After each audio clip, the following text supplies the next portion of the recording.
Good afternoon, everybody.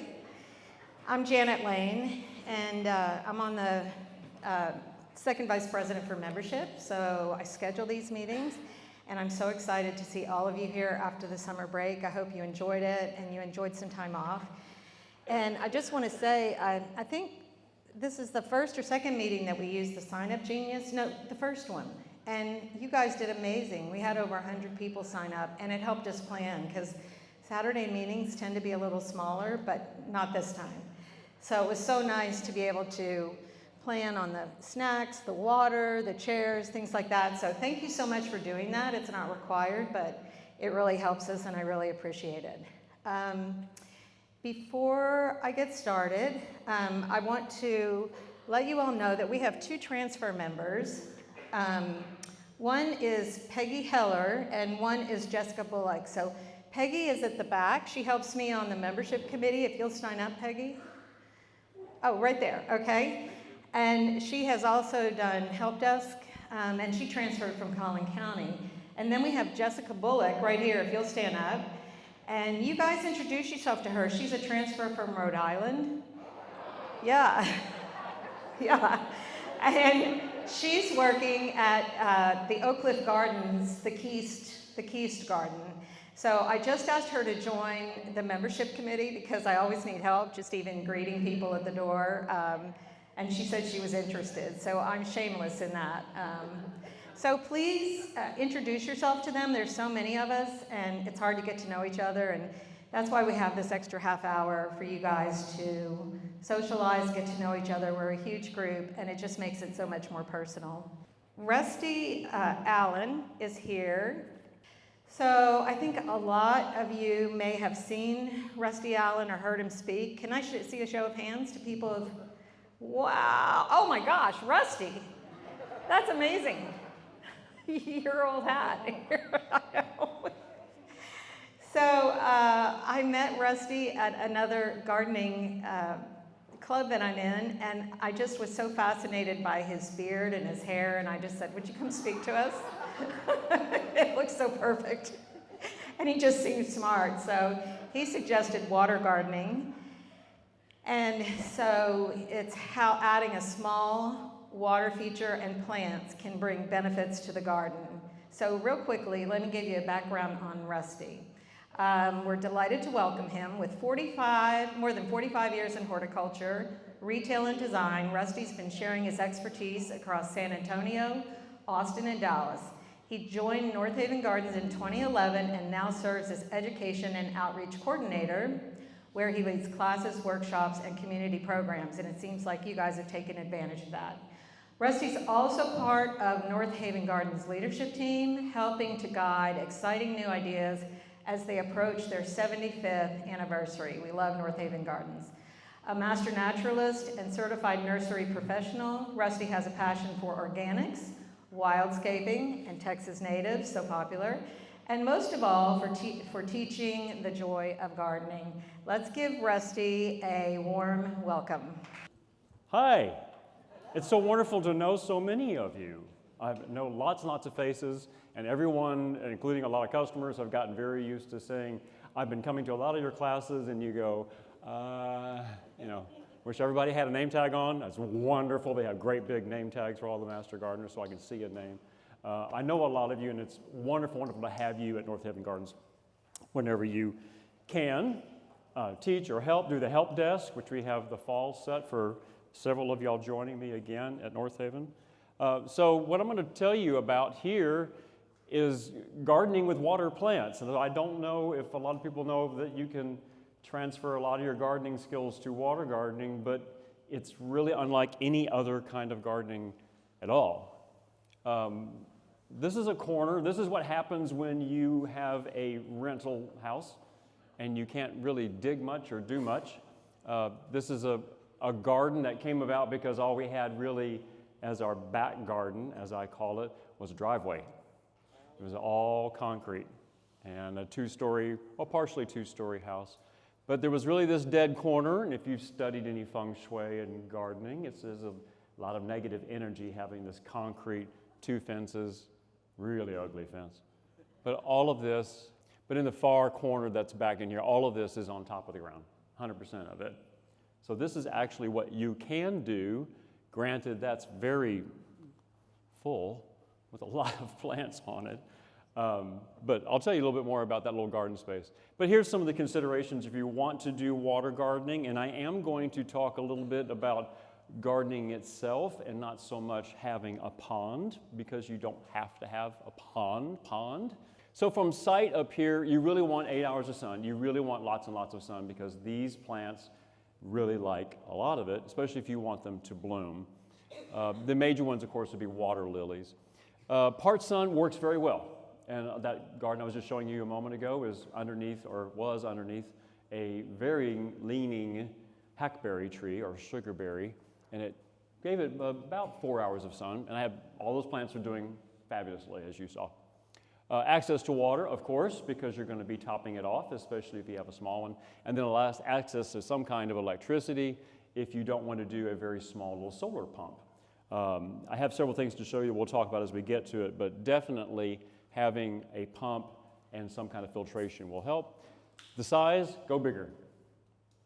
Everyone will tell you the North Texas Water Gardening Society, and anybody that ever has a pond or a water feature and they're showing it off in the tour or something, and they'll say, I wish I made it bigger. So remember, anytime you're talking about a container, we're talking about container gardening, right? Anytime you talk about a container, you have two things that are going to change all the time, and that's going to be the temperature and it's going to be the water level.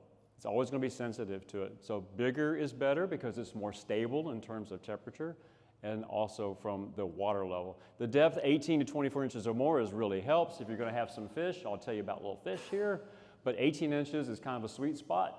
Definitely do that. You can go in ground, above ground, or a container. I'm going to show you a couple of different ideas from me that I had in container, but this can be your water garden. This is a very nice size to work as a water garden. Nice and durable, ain't got no hole. So it's perfect for that. And you can definitely do it. Water, obviously. You have to have some kind of access to water. I use rainwater to top off when I can because I have rain barrels. It's always nice to have those. Or you're going to be treating your tap water with some kind of a treatment for it, just to make sure we don't have chlorine and chloramine in the water. It really helps for fish, but also for any kind of life that's going to be in the water too. And then, as I said, I definitely recommend some kind of filtration. It helps a lot. And then you got to think about this winter protection thing, because a lot of these plants will freeze. They're going to be gone. But a lot of them are going to be perennials, and they're going to be fine. So you might want to look at a heater. Not very many people actually use heaters here. They usually use them up north, probably in Rhode Island, where it gets really, really, really cold, and the ground freezes, and of course our ground doesn't freeze. One big bonus about living here. And then plant removal, so maybe the plants have to go into the shed or the garage or something like that. A lot of people pull up their water lilies and do that. So I have some inspirational shots for you. I've been attending the North Texas Water Garden Society annual pond tour for many, many years, since I got here in 1992. And if you ever want inspiration for gardening, this is it. And last year, actually this year, I'm so happy they don't call it a pond tour anymore. They call it a pond and garden tour, because the ponds are in gardens, and I think a lot of people don't. They go, I don't want to have fish. Go. It's a garden tour, and it's wonderful, and you'll get ideas. And then, of course, the next thing you're going to want besides plants, we'll get to that in a second, is some life, right? Fish, very easy to do. Get you some gambusia. That's the mosquito fish. They're born pregnant. It's easy to do. Wonderful. They will freeze practically solid and come back to life. Goldfish need a little bit more help, but this is what you're typically going to get. It's going to be comets. We'll show you some of those. And a lot of people think they want koi because they keep equating ponds to koi. That's nice, but give it up. Unless you've got some space and you really want a whole new hobby, koi need lots of room, and they poop like crazy, so you don't want them. Goldfish are easy to work with.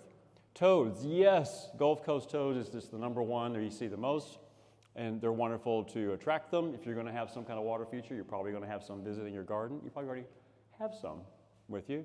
Frogs, you do get a few. We don't have a lot of frogs running around here because they need to stay moist all the time. Yes. And then mosquitoes, no big deal, right? Everybody knows. Okay. You have fish, you're never going to have mosquitoes. Don't worry about it. No big deal. Plus, look at all the other things you'll get. Snails, there's 3 different kinds of snails there. Bumblebees, butterflies, dragonflies, damselflies. Damselflies are easier to attract because they're smaller. They're hard to get a photo of, though, because they're very shy. Dragonflies are easy to do it because they don't fear very much. Oh, damselflies, the water bugs, all these different kinds of things that you can get and on, simply because you added water. A lot of times I'll say, just add water. If you have not added water to your garden in some way, your landscape, with a bird bath, especially a fountain, moving water, something like that, your garden's not complete to me, really. Also from the pond tour, just some really beautiful koi there, and you'll start to see a lot of this too. But any kinds of textural changes in leaves, just like any other kind of gardening, makes them fun and exciting to look at.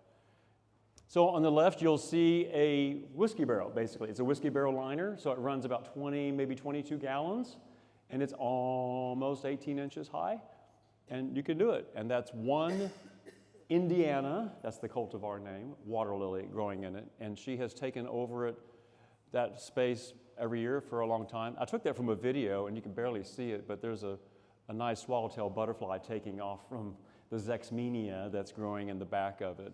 So anytime you can do a little water garden and nestle it, or even put it in your bed, or put it somewhere you can make it part of the garden, is a great idea.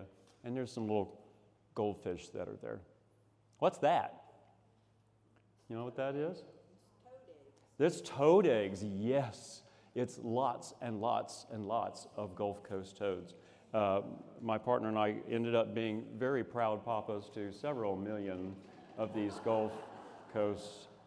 And remember, it's just like anything else, like caterpillars turning into butterflies. Nature makes a whole bunch of them because they're great food. There are lots of protein. They don't all make it, but some of them do. I know, right? Oh, it's a toadlet. Our new advertising and marketing manager that just joined us, thank God we have an advertising marketing manager again. She's fantastic. And she said, oh, I'm in love with the word toadlet now. I showed her this picture and she just melted. And of course, that's what they turn into. They'll eat just about anything in the pond. And then you get this guy, and he probably didn't want to get into my larger pond, which again is just a container. But he got into this, and this little container is probably 12 inches wide, and it's his little hot tub. It's great. And incidentally, this is a Gulf Coast. And look, I'll tell you, between the eyes up here, there's this little gulf. There's a gulf between the eyes. You'll never forget it now. That's a Gulf Coast toad. He has this big space right up there. Look at the pretty Gulf Coast toad for just a minute longer. Isn't he cute? Isn't he cute? There is Woodhouse's toad. There are several other toads. I have a couple of references for you at the end too. If you're lucky enough, you'll get several other native species of toads here. So many people say, oh, a frog, oh, a frog, oh, a frog. You know they're not frogs, right?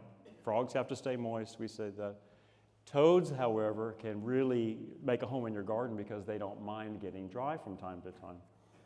There was a lot of years when I had big bags of leaves. You know, when everybody takes all their leaves and put them out the front porch, and I drag them back. So I usually have a back stock of leaves. It's you too, right? But underneath the bags of leaves on the north side of the house, which is cooler, you know, in total shade, and these toads will crawl underneath the bags of leaves and make a little home there, especially during the summer, and go partly dormant. This is your frog. This is Blanchard's cricket frog. And everybody probably has, a lot of y'all probably heard, especially in our master naturalist training, we learn about hearing them, and it sounds like two little pebbles being knocked together and sit there and click. Yes, exactly, this little snapping. And they're wonderful. And here's some other things you'll see. All of these were taken in the backyard of my new house that we just moved to a year ago. And this is the blue dasher on the upper left. The right one, I'm so sorry, I've forgotten about. And then we had the neon skimmer down at the bottom. And when you get a neon skimmer, you can't miss it. These are the males, and they are just beautiful. And they will sit still, as you can tell. And just, I'll show you some of the life because this is why I really love it. But this is probably 8 inches deep of water, unbelievable. And I had dragonflies getting in there. And this is one of them coming from the nymph, and he's shedding his exoskeleton, crawling out. And I thought, well, he looks like he needed a little help. So I scooped him up, and he sat there in my hand for a little while because he's tired. And then happy ending, he crawled up from there. Plant selection. So what you're going to talk about more than anything is this water depth idea. Some of these plants, believe it or not, what I found out, they don't like hot water. So you do need larger bodies of water so it stays a little cooler, again, more stable in terms of temperature, and therefore you get a better plant selection that you want to do. You're going to go in the water, can you go just right outside of it? What I always encourage a lot of people to do is site your water garden in the rest of your garden, and then you have other kinds of plants. Remember, some of these are going to freeze, as we said, so you're not going to have much there, but make sure you have some evergreens maybe behind it as a background, or a fence like I did. The space, the height and width, these plants are weeds. They're basically weeds, and they're very pretty weeds, and they grow very, very quickly, so you have to be ready for it. A lot of times what I say for water gardening, it's not for the weak-minded or weak-willed. You've got heavy plants that are going to be big, and they're going to be heavy, full of water, and you're going to lift them from time to time. So be prepared, you can do it. Depends on how much water gardening you want to do. They get very, very fast, they grow fast. Winter protection, make sure you can take care of that. And do you want flowers? I did bring a couple of flowering plants that are here too. And there's a lot of them that you can work with too, that you probably know. So here's the categories. Hopefully y'all been seeing some of the handouts in the back. You'll see a handout that will just briefly describe each of them. Of course, the water lilies and the ones that look like water lilies. Marginals are the ones that we normally think of that grow on the edges, the margins of a pond. And these are the plants that like having water over their heads. In other words, it covers the roots, and they stay wet, and they don't like to go too deep, and they definitely don't like the water to go past the upper part of the soil. Then you have bog plants, which is the opposite. Bog plants do not like having water very far over here. They like their toes in the water, as we say, and that's about it. These are a lot of the rain gardens and some of the other kinds of gardens that you could use bog plants into to help store water and actually filter it. And then there's the submerged oxygenating plants, which you really want, especially if you're going to have some fish. And then floating plants. And there's a lot of those too.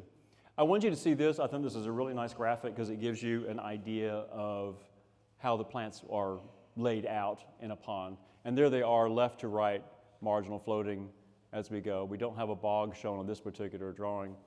And then water lilies. If you want to do water lilies, you need some more space. There are different water lilies. Some are dwarf, some are semi-dwarf. Some are called pygmy, which are the smallest ones. But if you want a hardy or a tropical, hardy is going to be a lot easier. You don't have to do anything. You leave them out there. Even that one I showed you, that Indiana in that little tub I had, stays out there all the time, freezes solid pretty much. Probably about this part, maybe 12 inches doesn't freeze. It's fine. Tropicals will give you blue colors and these gorgeous other colors of flowers, but they have to be brought inside. They will freeze here. The part you're waiting for.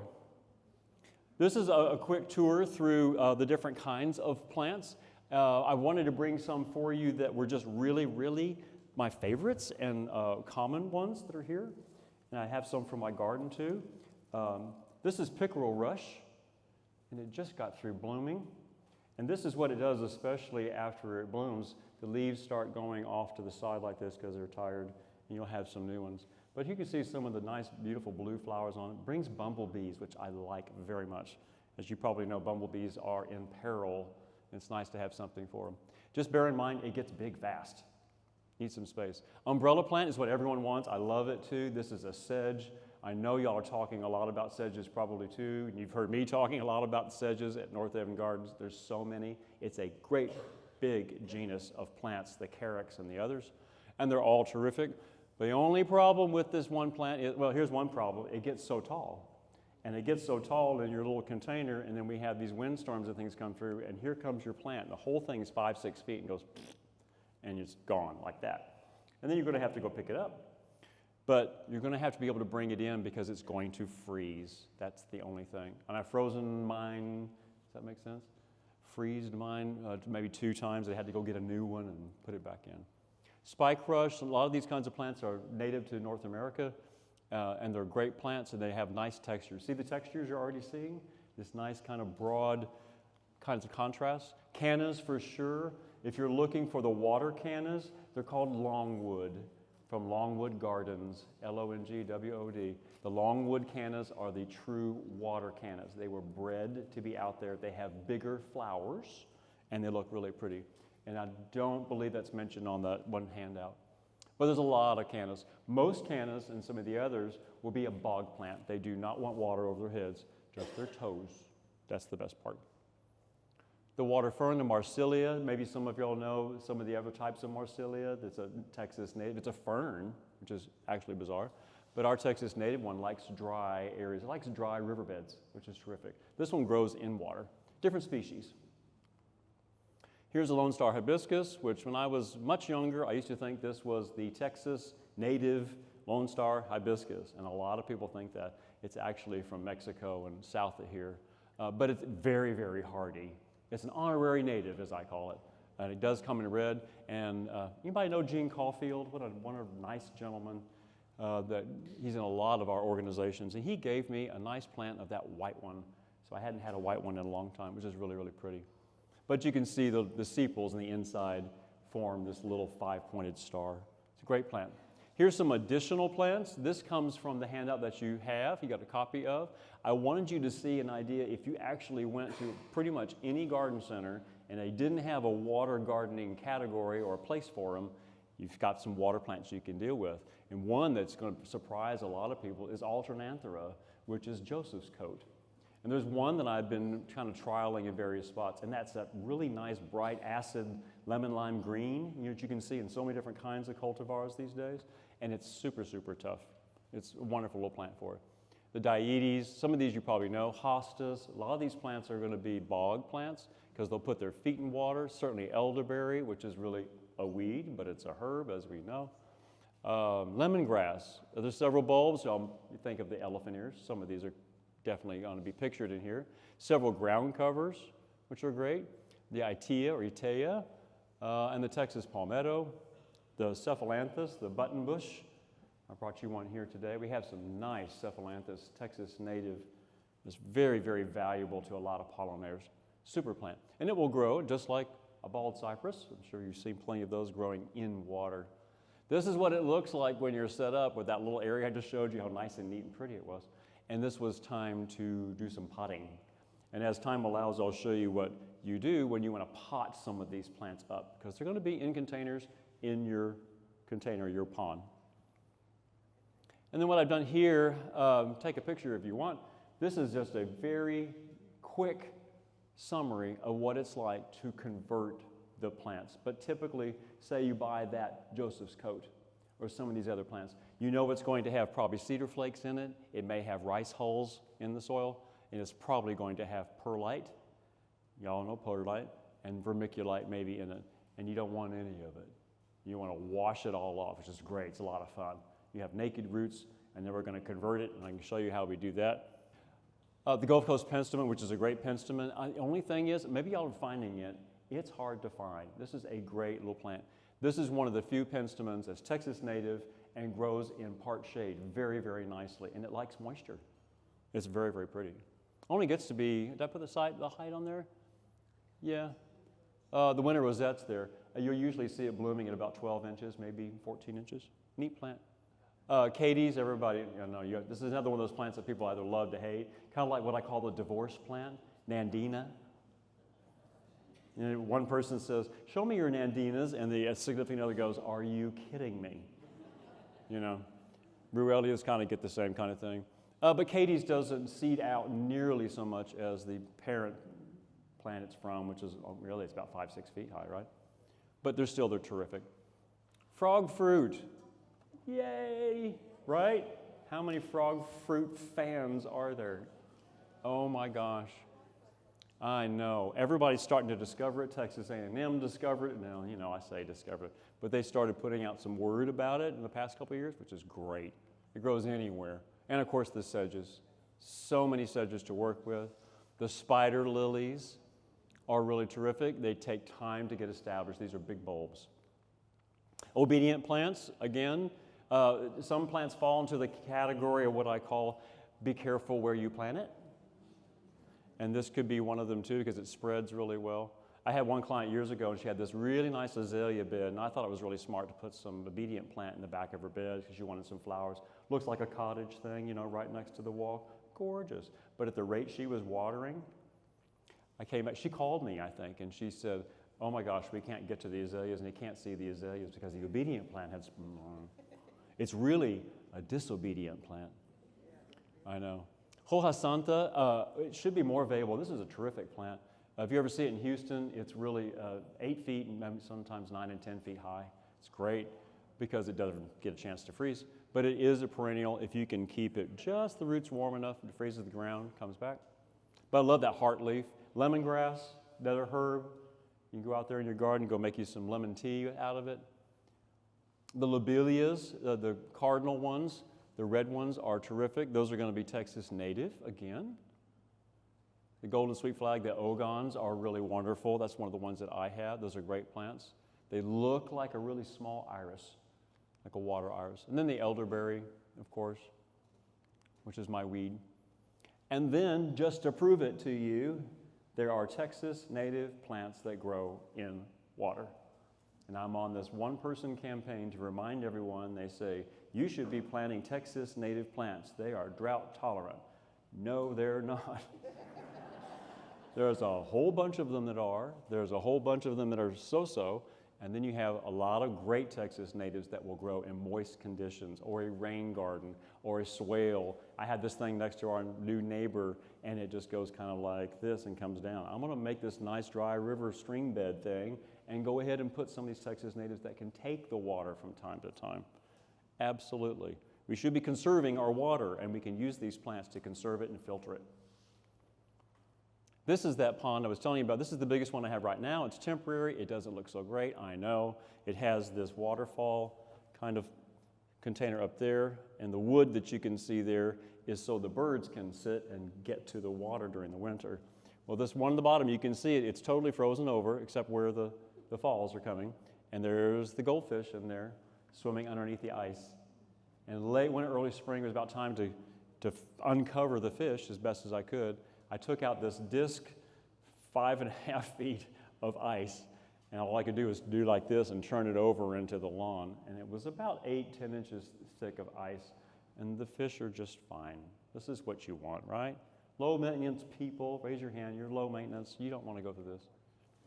But here's the maintenance part, which is in spring, mostly you're going to be doing this kind of thing. I'll show you how to transplant them here.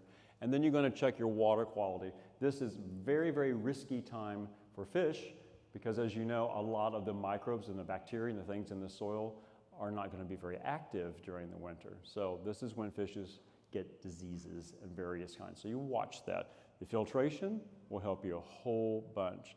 Summer, this is when you fertilize them. This is when the Water Garden Society has their pond tour all the way up until September before it starts getting a little cool at night. I think it's actually going to do it early this year. Ready? I'm ready. And then you're going to have blooms all that period. So that's when everything looks showy in your water garden or your garden.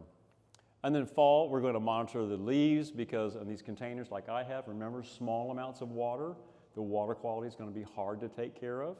So if you have a lot of leaves falling into it, we have lots of cedar elms at the new house, lots of pecans. There's a pecan right over the pond.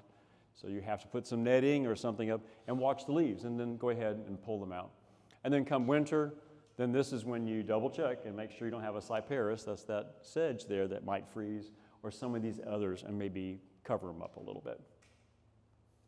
Another inspirational shot from the tour, and you can see, look how much shade it's in. So it's in a half day. It was really, really pretty. I think this one's up in Plano. Here's some resources for you. The Water Garden Society, absolutely. I have some of their little cards in the back for you, NTWGS, as we say. For those of you who are going to ask me lots of detailed questions, like, do you know anybody that makes ponds, has pond equipment, pond supplies, and all of that? The pond tour is a great way to find that out, but also talk to the members of the Water Garden Society. And they've been participating with me too in our Water Gardening Saturday and Water Gardening Weekend events that we've had at Northaven Gardens for many years now. Great, great people. And everyone knows wildflower.org. This is a wonderful, wonderful resource. I've seen people up north, no offense to our Rhode Island people, and they're saying, check out the wildflower.org resource, because it covers native plants in such a broad base, and lots of great information for them. Rain gardens, I had some information there from Tamu anything there too. And then some frog and toad things. I'm hoping to get a gardening for frogs and toads class by this next year, which would be fun. That's inspiration. This is about 1/3 of this pond. It's far, far north of here somewhere where people have a lot of room. And it's just stunning. It's just really, really pretty. But you don't have to go that big. And of course, nhg.com. So, you have your handouts in the back that are there. The reference, which I showed you, I thought this additional plants was really helpful when I put this together a couple of years ago. And then I added, people were asking how much water can they take. So I added that to this, and it gives you a lot more resources and choices for plants. And then for our water plant list, this is granted this is an older handout, but I have brought a few for you. And these give you at least an idea of some of the other kinds of plants that you can do. Okay, so in case y'all haven't seen our native Texas Blackland Prairie clay soil, I have some sample for you. Everybody goes, oh, I didn't bring my sample that I made. It was probably one of y'all too. I went to maybe the Native Landscape certification course through NIPSOT. NIPSOT are some great friends too. And the speaker had taken some of our soil and rolled it into this perfect, beautiful round clay ball and showed it to a lot of the people in the class, and they didn't know what it was. He said, this is your soil. This is your brain on soil.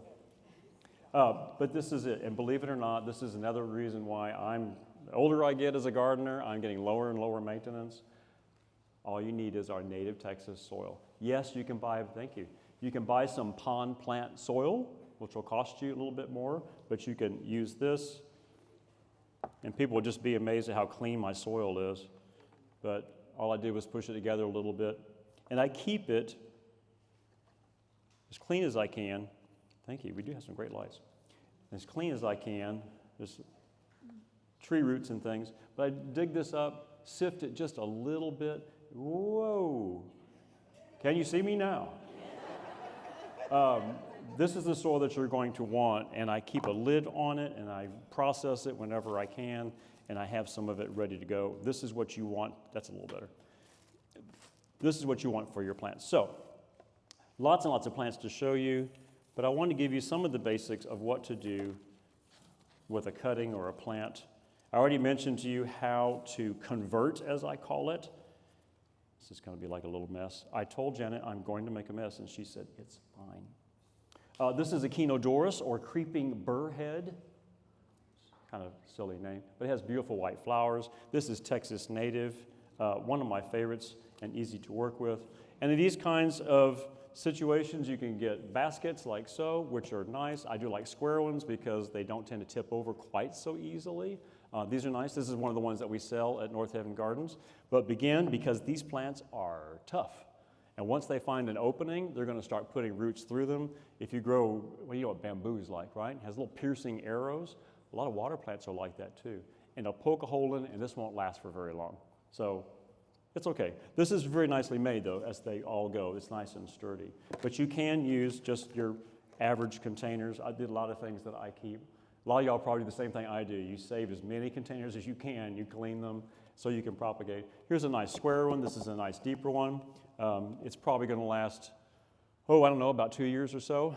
It is nice to have some holes in the bottom, especially if your water level starts to change. You're going to lose some water from time to time, especially in the summer. Now remember, you're going to have some of your plants that want the water up here and never to drop down here. But most plants will do fine as long as they have access to water here. If you get these other kind of containers, these are my new go-to ones, which came from Advanced Water Gardens. They're getting ready to go kind of majorly into retail. They're way out in the country, though. But they're having these containers made, and these are nice, strong containers, and they're wonderful.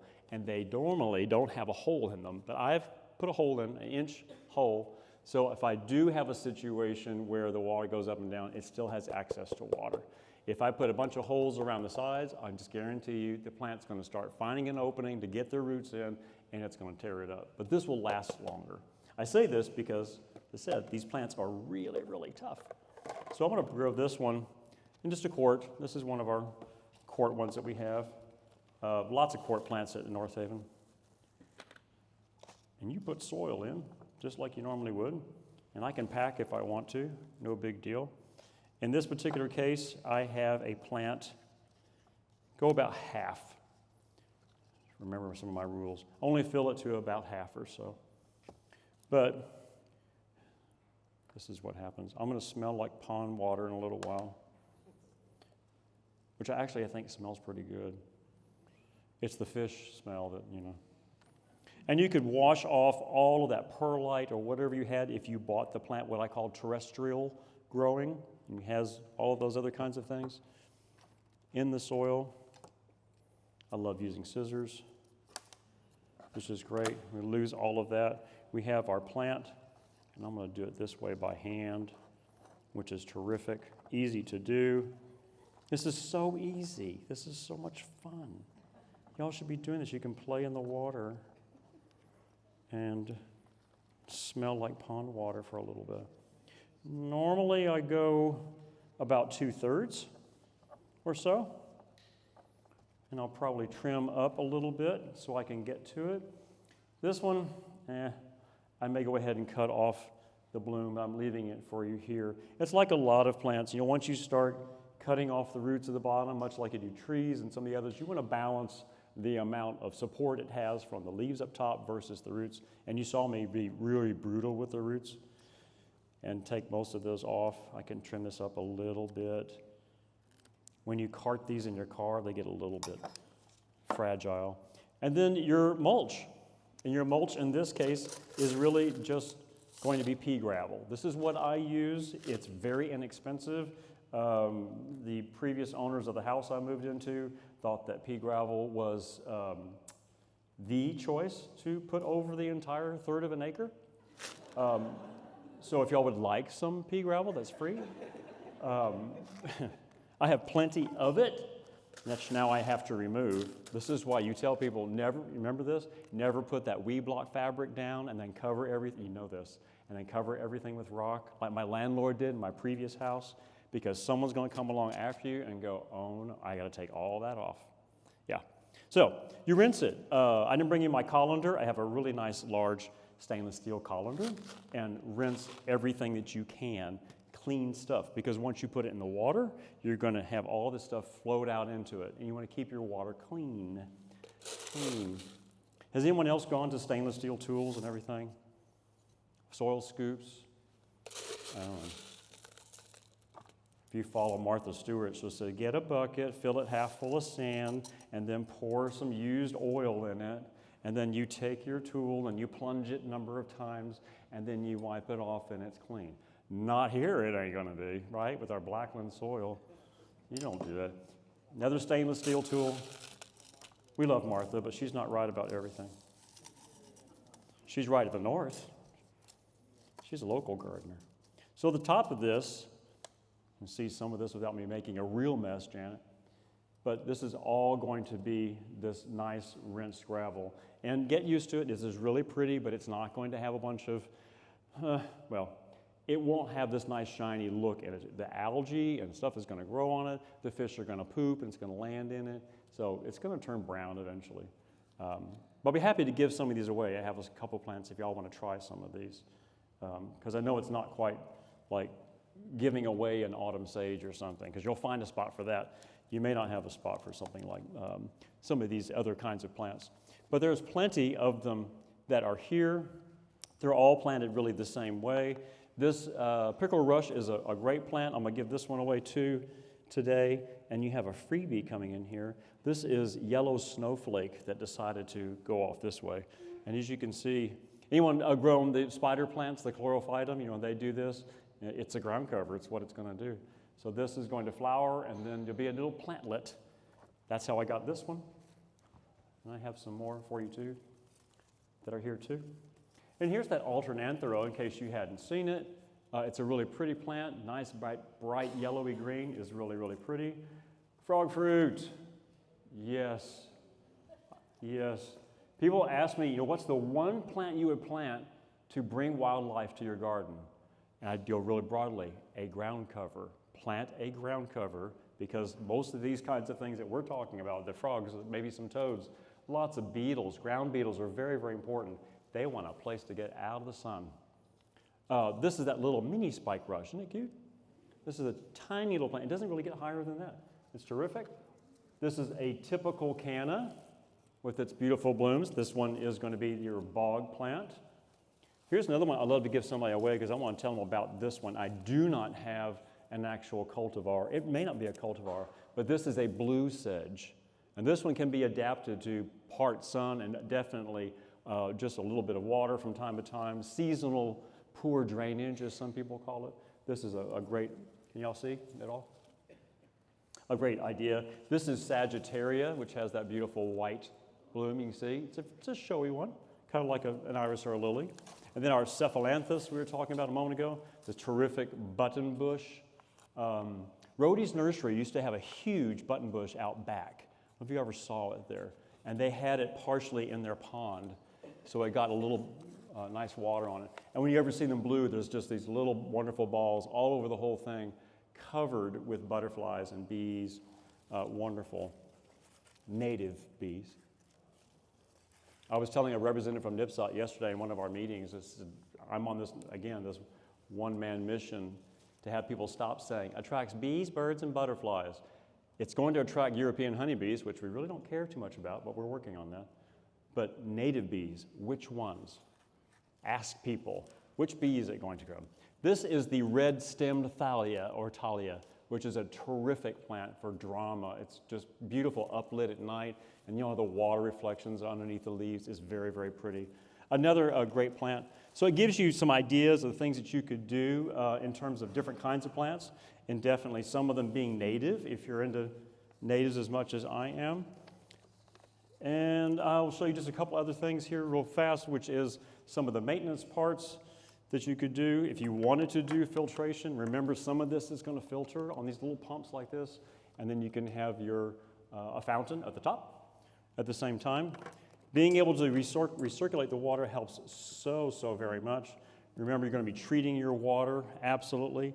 And if you want to get into some water plants, then come by and see us. I did get you 25% off water plants for this next week. So if y'all would like to get 25% off, you need this. If you don't end up having, I know somebody's happy back in the back. Take one of these with you. If you don't have it, then talk to me. We'll arrange to get you your discount. That's for the next week, which will be terrific. I did have also for you our monthly flyer, what's going on for August, and then a little bit of my calendar in the back because it doesn't fit there. So there's a lot of great things that are coming up. I was telling someone else a moment ago about our fall festival, which is September 27th and 28th, and there's a big variety of classes and things coming up for that. And you can look on nhg.com. We finally got my events calendar back on there, so all the club and society meetings are now shown on the calendar, so you know what's going on in addition to the classes that are on Eventbrite. So, do we have time for just a couple of questions, it looks like, I think? Yes, up front, sorry. She's asking about solar pumps, and I bought several on Amazon years ago because we don't offer them, and they're kind of hard to get the right size that you're looking for. But the ones that I bought, say, maybe 6 or 7 years ago, are even better now. Most of the ones that I look at is the solar cell panel that you're looking. This is the important part. And if you can get it with the glass on it and not plastic, it lasts a whole much better, a whole lot longer. And then, of course, they usually end up with this very, very small pump, so you're going to have to keep it clean. A lot of times what I do with these is I strap the pump to a brick or something in the water with a zip tie or whatever so that it stays upright, and it works very well. I think you can see that one shot that I had there. Some of the ones that you can get have the solar cell and the pump and the fountain all in one little piece, and it floats. And those work for a while, but that solar cell getting wet and in the water and in the sun, they don't last as long. But hopefully they're getting better. But they're inexpensive. So if you don't have electricity access, it's a great place. Yes, sir. It's very interesting. I was so elated. I mean, I could have posted on Facebook or something, and I didn't when I started hearing cricket frogs at the new house, because I only put the water feature in a few months prior. I thought, oh, they found it. And I found cricket frogs. Frogs, because I never had frogs. I only had toads and dry West Garland. So I thought, where did those come from? And then the next couple of nights, the second one, they're males, of course, second one showed up. And then we went through a couple of months in spring, and then, boop, they went away. So mostly what happens for the frogs and the toads is they go to ephemeral ponds. So ephemeral ponds are water sources that tend to show up, and then they go away because drainage issues or something like that, or we have these big rain patterns like we get. You get a whole bunch of rain, and then there's a pond there for a little while, and as long as they have it for a month or two, they'll be able to reproduce, which is a really good argument for saving some of our amphibians, and not just those. There's the skinks, and there's think of other kinds of lizards and things that actually need water, and the more water we have access for them, the more often we would see them, which would be great. I used to live in Oklahoma. We had a party, and people were coming and said, "What's that wonderful recording you're playing outside? It's great."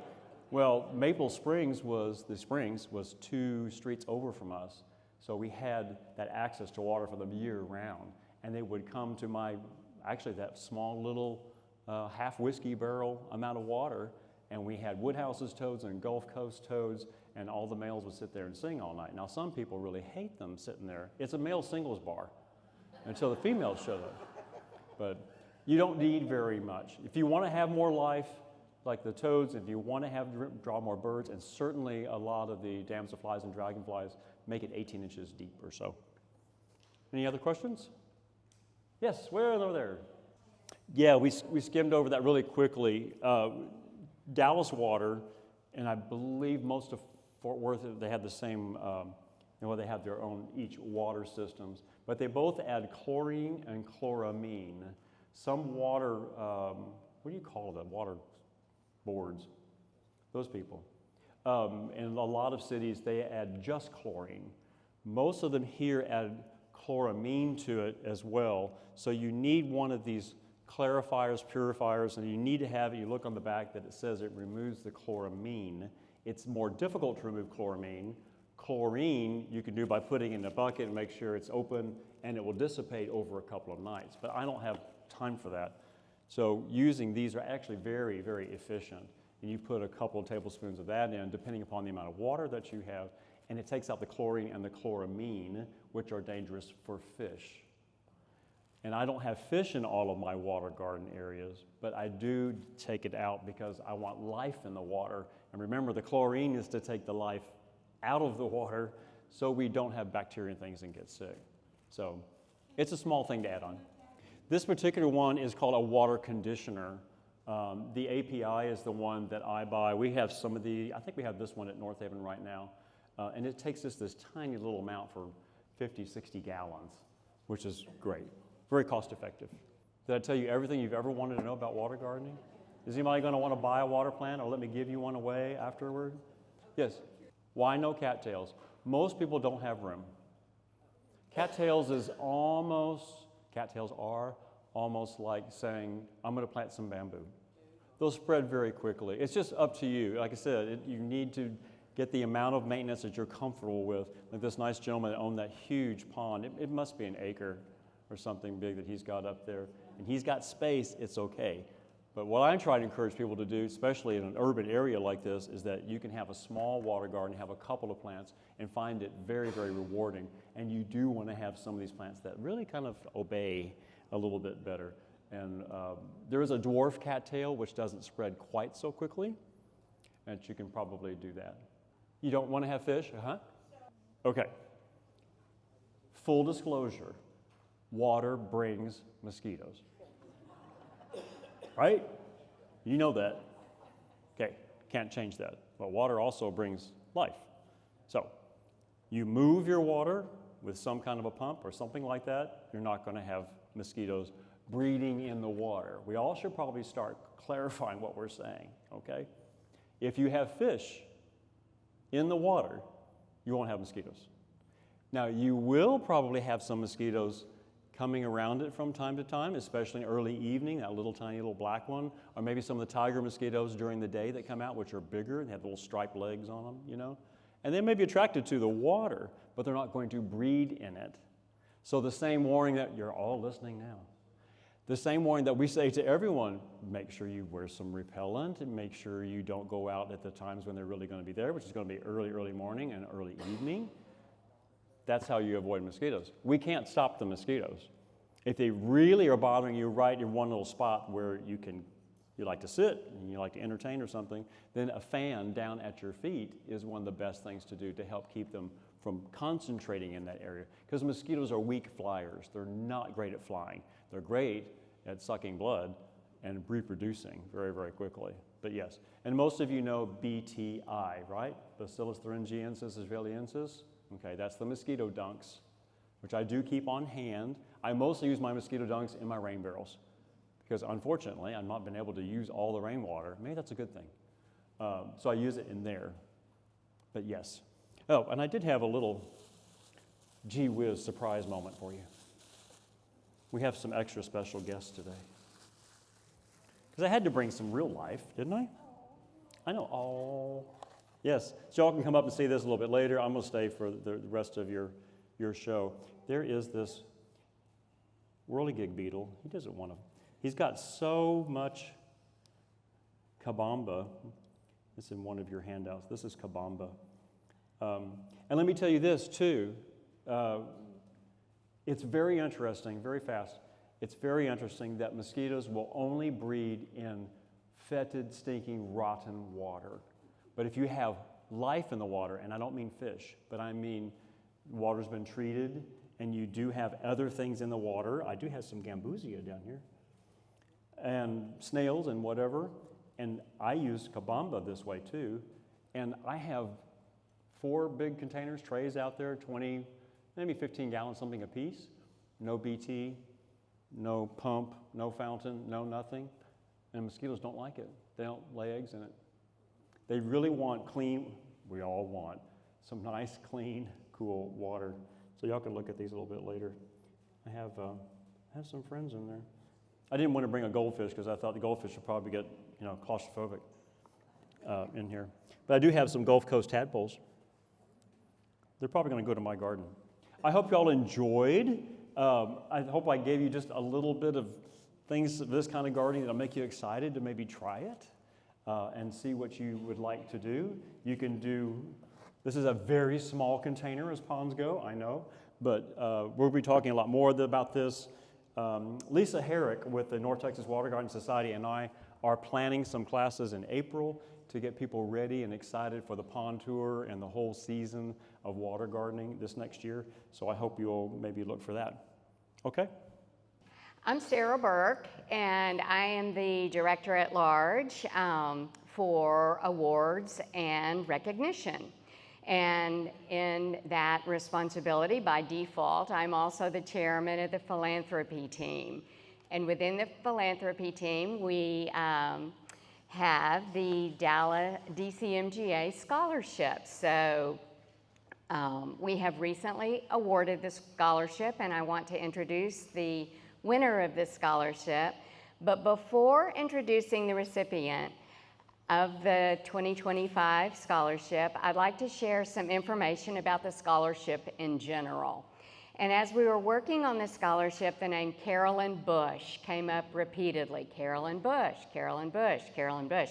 Now, I didn't know who Carolyn Bush was, and there are people in this room who knew Carolyn Bush, but I suspect there are also many who don't know about Carolyn Bush. But in 2019, the DCMGA received a very, very generous donation from the estate of Master Gardener Carolyn Bush. And in addition to being a very generous person and the benefactor of our scholarship, Carolyn was quite an extraordinary person. She enjoyed a long career at Timberlawn Hospital as an occupational therapist. And as a woman after my own heart, she was a crafter. She excelled at knitting, sewing, weaving, and quilting. She even wrote articles for National Craft magazines. Carolyn initially grew vegetables in her Lake Highland backyard, but when shade prevailed, she created a woodland wonderland. with over 170 different plants and trees, and this also included a pond. Her yard was featured in multiple publications and on many landscape tours. As a master gardener, she was a consistent behind-the-scenes volunteer. She specifically was a newsletter contributor. This is apparently before social media. And she was editor of the newsletter. She routinely volunteered at the Joe Field Road project and continued to contribute when that project moved to Midway Hills and became the Raincatcher's Garden. Carolyn is particularly remembered for an interesting presentation that she had for school children visiting the garden. Combining several of her talents, she used a small loom and cotton that was grown specifically for this purpose, and she demonstrated how cotton went from plant to fiber to thread to cloth, which I thought was a very interesting demonstration. Respecting Carolyn's wishes, the DCMGA board voted to use the incredible donation from Carolyn's estate for education, and the scholarship was created. The donation was invested wisely, and it increased in value. Last year, it was reevaluated and determined that the scholarship, which in its first years was just a modest $2,500, could be doubled to $5,000.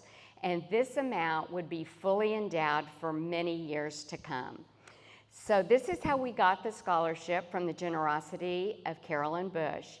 But the real joy of having the scholarship is having the opportunity to share the love. And I want to thank the members of the philanthropy team. I think everybody's here today. Leslie Dinsmore, Joe Elsener, and Mary Claire Milner. Our group had a significant number of very incredibly qualified applicants to evaluate.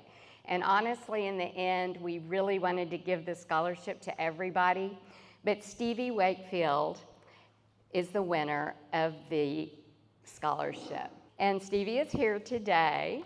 She says that vegetable and ornamental gardening has been her passion for 15 years. She was a master gardener in Suffolk County, New York, and after a cross-country move, she became a master gardener in Hunt County, Texas. Within the Master Gardener Association, she loved getting to know the local community and also having opportunities to share her plant knowledge. She admits that she was utterly spoiled by the layer upon layer of rich topsoil in Suffolk County, but she has learned to lovingly and patiently appreciate our black gumbo, which has already come up today. After the birth of her third son, she decided she wanted to complete her formal education and enrolled at Collin College. What had become a hobby now became a career path. At Collin College, she completed her associate's degree in urban sustainable agriculture. In August, Stevie completed her bachelor's degree in sustainable agriculture and food systems at East Texas A&M University. Next spring, she will begin her master's degree program at Texas A&M in plant breeding. Stevie has juggled work and family responsibilities while maintaining a 4.0 GPA. She is recommended without reservations by her professors, who stated that her commitment and work ethic were an excellent example for others. It was also stated that Stevie's goals align very well with the goals of master gardeners, and that she has all the qualities and maturity to be a tremendous asset to the urban agriculture industry. Stevie, on behalf of the DCMGA, we are delighted that we can be of assistance on your academic journey. Please come forward so that we can congratulate you. This is Stevie, and these are her two young sons. So everybody give her a hand. She's an excellent student, and we're delighted that she's the recipient of our scholarship. Congratulations. Thank you so much. And now Barry Bloom is going to come up and give us some information about the garden consultation team. Hello. For those of you who don't know me, I'm Barry Bloom. I am the leader of the garden consultation team and have been in that position since about 2016. Just a brief history of what the garden consultation team is and how it came about. It was originally known as the garden incubation team, and we had two purposes. One was to go out and find gardens that were potential candidates to be master gardener gardens where they could qualify for volunteer hours. And the other purpose was to address those issues that could not be addressed by the help desk. The garden incubation team was originally comprised of about 8 or so people, 8 to 10 certified master gardeners, each of whom had qualified or been certified rather in a particular field as a what were then called specialists. Now I'm not sure what they're called, but in my mind they're still specialists. And they would approve or disapprove of various projects that would qualify as master gardener gardens. We sat down and put together numerous documents that had to be filled out by people who were applying for either assistance or for qualification as a master gardener garden. But this kind of all went away, and now all we have is the initial garden consultation checklist. Some of the gardens that were assisted by the garden incubation team are listed here. Just for reference, Lakewood Elementary School ultimately became a master gardener garden, as did Northwood Hills Elementary School. These others were basically assisted in the context of how do we start a school garden, how do we start a community garden. Then here's an example of a garden that needed assistance. This is these are photos of John Neely Bryan Elementary School, and as you can see, other than a few trees, there's nothing. No foundation planting, no flower gardens, nothing. So that particular project was easy to assist because there was nothing there. Here's a garden that became successful as a master gardener garden was Northwood Hills Elementary School, which I think ultimately was withdrawn. But the interesting thing about this school is they received a $100,000 grant from an organization, I think it was the American Heart Association, and it was a great garden. There was just one major problem with it. Whoever devised the irrigation system placed it, it was drip irrigation, and the system was placed 6 inches underground. Well, that creates a problem for plants that are seedlings or for seeds that are being planted, because water doesn't flow uphill, it flows downhill.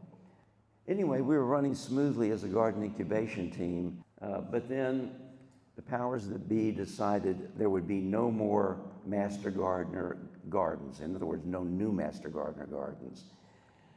So that changed the context of what we did, and we became the garden consultation team, which is what we now is a nomenclature we go under. The garden consultation team has the exclusive purposes that are listed here, and we basically receive most of our consult requests from one of two places, or at least I should say we did. We got referrals from the county agent, or we got referrals from the help desk when the help desk could not answer the question that was presented. And usually that consisted of, we're an elementary school, how do we start a school garden? Or we're a church, how do we start a community garden? And those were the type of requests that we received. We're basically a help desk on wheels. Some of the gardens that have been assisted by the garden consultation team are listed up here. And I don't know how many of you recognize any of these names, but this is just an inkling of what was involved in terms of projects. Now, just to point out one in particular, the Museum of Biblical Arts, which I believe was where our last meeting was, that started out as a garden consultation team project.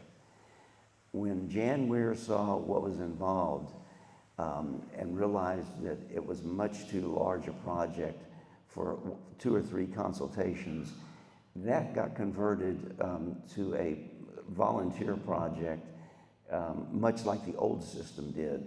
But as a garden consultation team, we only consult anywhere from 1 to 3 times.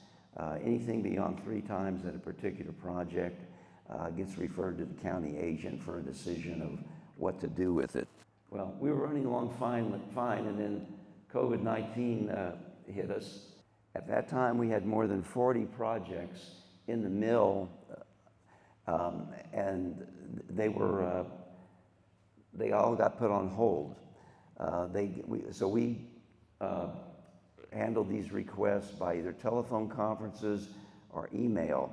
And in many instances, I sent letters out that basically directed people what to do, that gave them references to different websites so they could figure out how to deal with the problem themselves.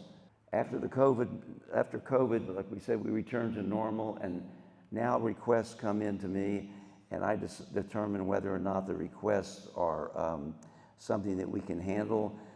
We get requests from Collin County, for example. We can't handle those. We send them somewhere else. We get requests for things that can merely be handled by a letter. Anyway, one of the members of the consulting group that goes out has to be someone with advanced training. Other master gardeners that don't have advanced training are welcome to join us, but at least one person has to have advanced training. Once the consult is done, the findings are reported to me, and we either continue the project for another 2 or 3 sessions, or we're through with it.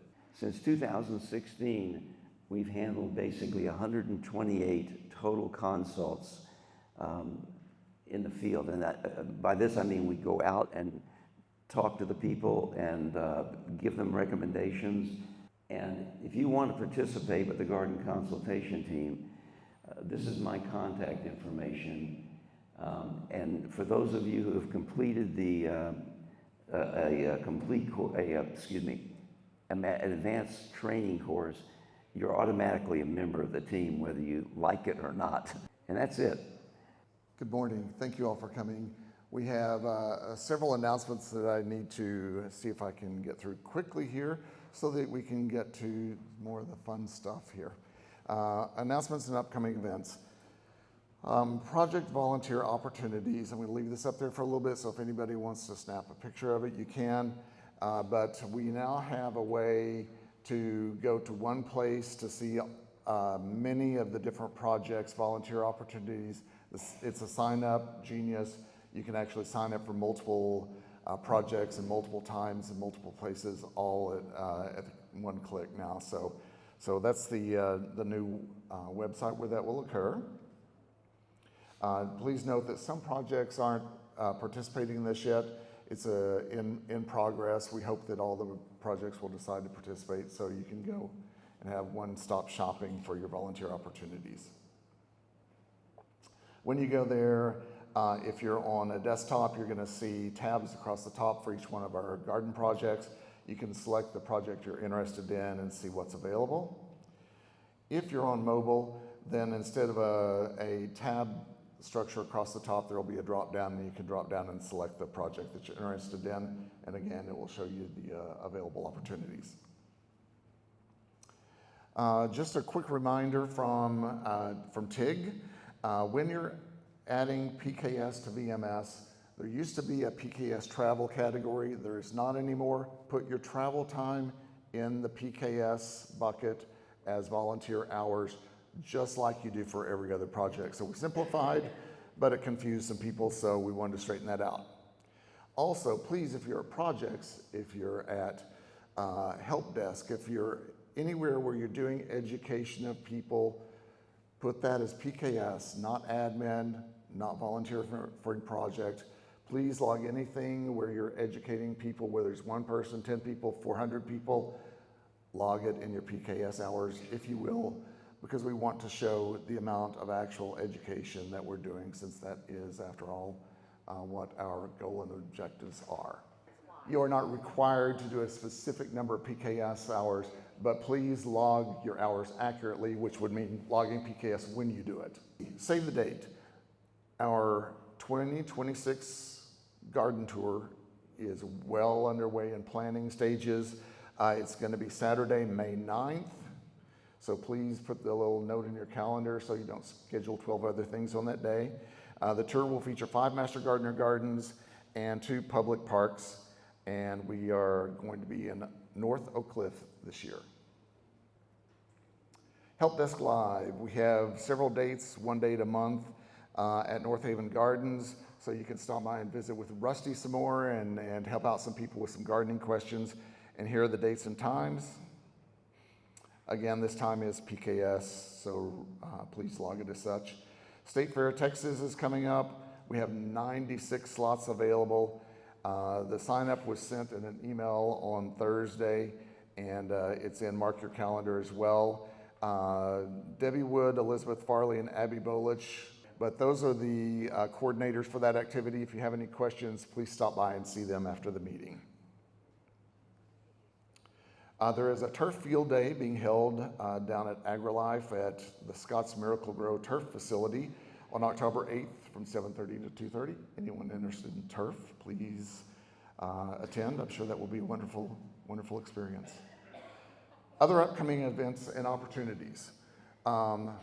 There are tons of them. Don't have time to read them all. You don't want me to read them all. So please check the Mark Your Calendar email that comes out. Look on Facebook, because our Facebook feed has lots of that information.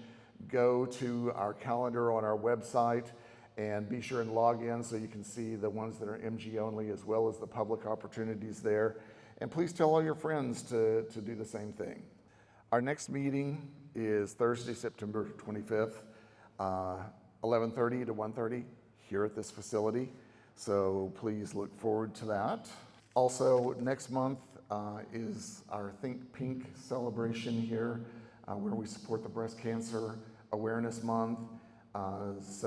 We will be giving away some flowers that bloom in pink, and the team of Roseanne Ferguson, Mark Jones, Cynthia Jones, Nicole Jones, Eamon Monroe, and Zandra Ferris have kindly grown those for us. We're going to have some Mexican buckeye, some rock rose, some Christmas cactus, and some plumeria. A couple of other things real quick. Every month it seems like I'm talking to you about the fact that our website is being attacked. We're still being attacked. Every website in the world is being attacked. In order to help us with stopping these attacks, we are implementing some new password requirements, which means that your password of 1234 isn't going to work anymore, folks. So realize that's coming. Some of you may have experienced some of that already. There are like 7 levels of complexity.